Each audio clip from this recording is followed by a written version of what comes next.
I am going to ask you guys Ranger versus Ranger questions. All right. So I'm going to put a Ranger versus a Ranger currently on the team, and you tell me why they are going to be better than this Texas Ranger, or hopefully they'll both be great, but this guy will be even better. My first question is this.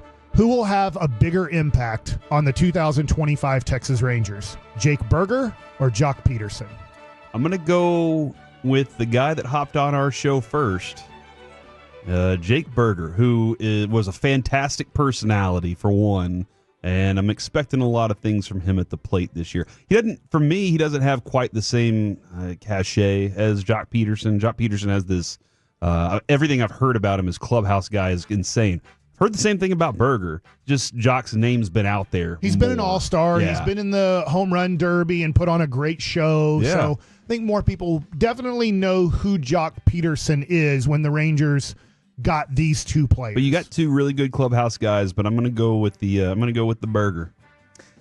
Well, I'm going to go with Joc Pederson. What? Doesn't mean he was on our show, dude. I know. Doesn't mean we could have had Joc too. That I don't think Jake Burger can be really good, but I just think Joc Pederson will bring something in terms of being able to hit different pitching that maybe we've struggled with in fastball hitting. I know Burger can do that as well. I'm excited to see what Joc Pederson brings to the team.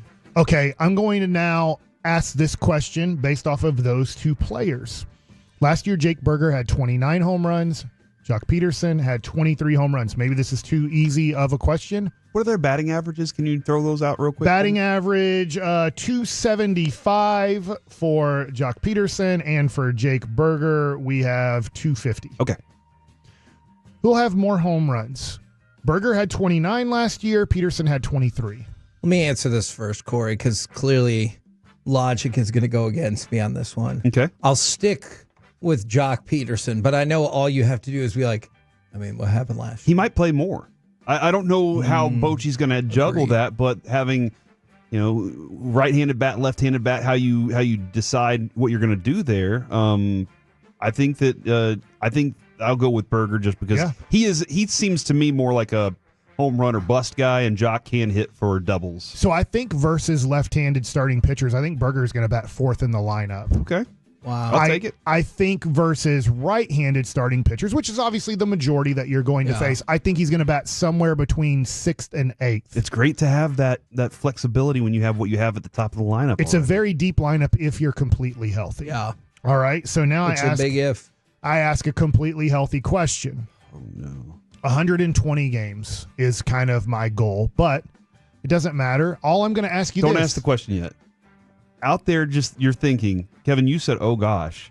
You could be talking about pitching. You could be talking about all these things on. I immediately thought about Josh Jung. 120, but Josh Jung, maybe Evan Carter. That's going to be my guess. All right, before I hear the question, okay, I'm going to say it's Josh Jung versus Evan Carter. Gotcha. I like that. Could be a good one too. I'm not. That's a really good question. But I'm going to just go with the left side of the infield. Who will play more games next year, Jung or Seager? I'm going to say. I'm really hoping they both play 120 or more apiece. But, last year. What odds would you put on that? Like 5-1? 3-1 that Seager will play more games. No, that both of them play at least 120 games. That's tough. History says. Oh, you're saying like you'd make money if they both played 120 God, games. yes. Yeah, I would say I'd probably still put it at 3-1, but I'm with you. 5-1, 3-1. Like it's unlikely if you look at the history of Seager and Jung. It's unlikely they both play 120 games. I'll take Jung. I will go Seager for two reasons. One, Jung's injuries have been accidents. I know it's like the ball just is drawn to his wrist. Like I get it, but his has been weird things. Seager had something in the groin area. He's had lower body injuries that I think Mike, you've talked about Dak in this way, could be problematic to him playing the shortstop position as often as he wants to. And hitting-wise, I still think he'll be okay. If you just said, go DH, Corey, I think you'd be all right. But he's not doing that. So I think he's going to have an injury that you're like, dang it.